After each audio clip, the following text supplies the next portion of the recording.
menuntaskan stunting ini melalui pendampingan, dan yang paling penting keikhlasan dari semua ini untuk bersama-sama bagaimana kita itu bisa bermanfaat untuk orang lain, karena sebaik-baik manusia adalah bermanfaat untuk orang lain. Ini yang kita menjadi pedoman bersama. Terima kasih Pak Lukman. Kupas tuntas permasalahan stunting di Kecamatan Sukorambi bersama Haji Asrah Joyo Widono Eskep SHMSI Camat Sukorambi dan Lukman Republik Kabiru Kabupaten Jember Media Nasional Sinopsis.co.id. Assalamualaikum Bapak Camat. Waalaikumsalam warahmatullahi wabarakatuh. Gimana kabarnya Pak Lukman? Alhamdulillah ya, semoga sehat selalu. Amin. Ini Pak Camat, mau ngobrol santai tentang permasalahan stunting yang ada di Kecamatan Sukorambi. Bagaimana perkembangan stuntingnya, Pak? Ya, terima kasih Pak Lukman. Alhamdulillah, ini pas ini pertanyaannya Pak Lukman ini, karena kami kemarin di tanggal 23 April kemarin kami sedang melaksanakan rakor tingkat kecamatan, dan kebetulan yang kita bahas adalah terkait dengan penanganan stunting yang ada di wilayah Kecamatan Sukorambi. Dan alhamdulillah Pak Lukman, kemarin pada saat kita melaksanakan rakor ini dihadiri oleh semua stakeholder yang ada di wilayah Kecamatan Sukorambi. Ada Pak Muspika, kemudian Babinsa, TNI Polri, kemudian juga Puskesmas, ya, UPTKP, PKK, TPK, dan kader Posyandu, sekaligus juga para pengusaha yang ada di wilayah Kecamatan Sukorambi. Ada PT Mulyaningsih atau Kebun Durjo ini, kemudian juga dari perkebunan Kalijompong. Nah, dari hasil pembahasan kemarin, memang di Sukorambi ini berdasarkan data dari Puskesmas dan teman-teman UPTKP, bahwa angka stunting yang di wilayah Kecamatan Sukorambi ini di tahun 2023, ini hasil penimbangan yang disajikan di bulan Februari 2023, ini kita berada di posisi 17,9%, ya. Kemudian hasil penimbangan di tahun yang sama di bulan Agustus, kita stunting kita itu di angka 200 balita stunting.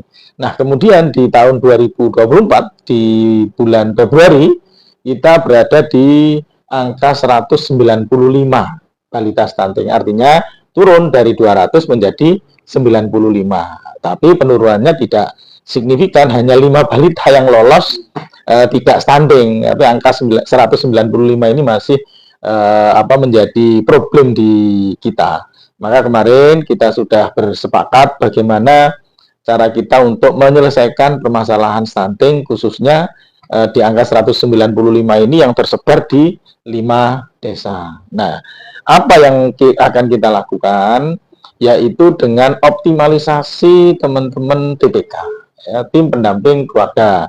Kemudian dari Puskesmas ini punya kader Posyandu. Kemudian dari pemerintahan desa ini punya perangkat, di situ ada RT RW, Pak Kasun. Nah, inilah nanti yang akan kita optimalisasi. Nah, ada 195 balita. Kemudian kita punya 93 TPK. Artinya bahwa setelah kita hitung bersama, dari 195 dengan pendamping 93, maka praktis di satu TPK mendampingi maksimal 2 balita stunting. Tentunya nanti tidak sendiri pendampingannya itu, yaitu dengan dibarengi oleh teman-teman Kasun, teman-teman perangkat desa, RT RW, juga teman-teman dari kader Posyandu. Nah, inilah yang kita kemarin bahas. Nah, kemudian yang kedua adalah aktivasi terkait dengan ini, Bapak Asuh Anak Stunting. Nah, ini akan kita aktivasi kembali.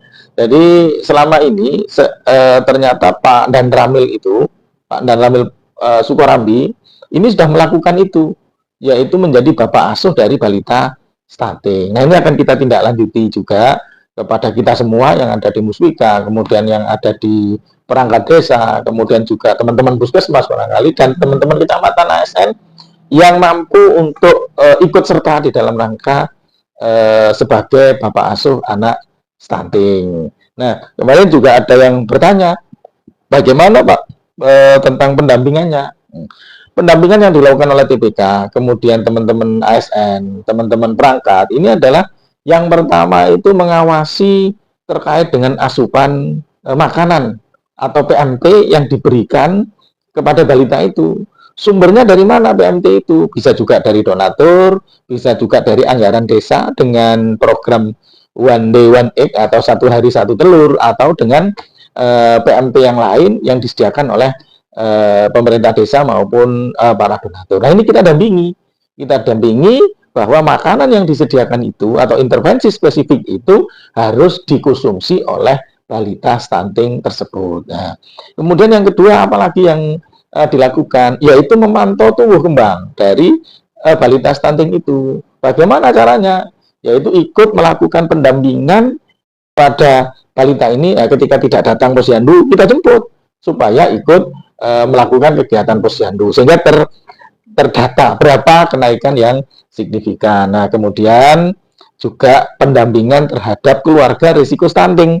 Siapa keluarga risiko stunting itu? Ada jatin, ya, calon pengantin, kemudian ibu hamil, ya. Nah, ini harus kita edukasi bagaimana supaya nanti kalau yang hamil itu tidak sampai jatuh kepada kelahiran yang stunting. Kemudian yang jatin itu bagaimana perkawinannya ini mengatur jarak kehamilan sebagainya, ini bisa terinformasi baik oleh teman-teman puskesmas maupun teman-teman kader posyandu atau teman-teman UPTKP nanti yang memberikan edukasi kepada calon pengantin tersebut. Nah, ini adalah salah satu momen, dan alhamdulillah kemarin semua kades kemudian PKK juga sepakat dengan program ini, ya, dengan program yang kita rancang ini. Mudah-mudahan strategi penanganan stunting yang kita hasilkan di dalam rapat koordinasi ini bisa membuahkan hasil. Nah, hari ini Pak Lukman, tadi ada mini lokakarya penanganan stunting yang dilaksanakan atau yang diinisiasi oleh teman-teman UPTKP. Tadi ada dari Puskesmas, kemudian dari KUA, kemudian juga dari PKK, kemudian dari seksi PMKS. Tadi membahas lebih teknis lagi, yaitu data-data 195 ini tersebar di dusun dan RT mana saja. Itu yang pertama. Kemudian yang kedua, membagi habis by name by address tersebut, data stunting itu, kepada para TPK yang ada di wilayah Kecamatan Sukorambi. Dan data ini akan kita angkat dalam waktu dekat ini, kita uploadkan dalam mini lokakarya eksternal yang akan digagas oleh teman-teman Puskesmas. Nah, baru kita laksanakan pemantauan dan evaluasi kepada kegiatan yang sudah kita rancang tadi. Tentunya nanti monitoring dan evaluasinya itu dilakukan oleh TPPS Desa, kemudian juga TPPS Kecamatan, dan ini hasilnya akan kita laporkan kepada pimpinan tentunya di TPPS Kabupaten. Nah, satu hal yang menarik Pak Lukman, jadi kemarin ada muncul, saya punya ide bagaimana kalau kita kasih reward ya, teman-teman yang berhasil, pendamping ini yang berhasil menyelesaikan kasus stunting ini, akan kita kasih ya minimal hadiah lah, hadiah ya enggak tahu lah berupa apa, yang ini sedang kita gagas. Mudah-mudahan meskipun hadiahnya tidak terlalu wah, tetapi kan memberikan semangat kepada teman-teman pendamping ini untuk menuntaskan stunting ini melalui pendampingan. Dan yang paling penting keikhlasan dari semua ini untuk bersama-sama bagaimana kita itu bisa bermanfaat untuk orang lain, karena sebaik-baik manusia adalah bermanfaat untuk orang lain. Ini yang kita menjadi pedoman bersama. Terima kasih Pak. Demikian wawancara Lukman Republik Kabiro Kabupaten Jember Media Nasional Sinopsis.id bersama Camat Sukorambi Bapak Adi Asra Joyo Widono SKP SHM SI tentang permasalahan stunting yang ada di Kecamatan Sukorambi. Sampai jumpa lagi dengan informasi yang lain. Mamira, mantap. Demikian informasi Lukman Republik. Sampai jumpa lagi dengan informasi yang lain. Jangan lupa dulur-dulur like, comment, and subscribe. Matur nuwun. Assalamualaikum warahmatullahi wabarakatuh. Salam sejahtera untuk semuanya. Sampai jumpa lagi.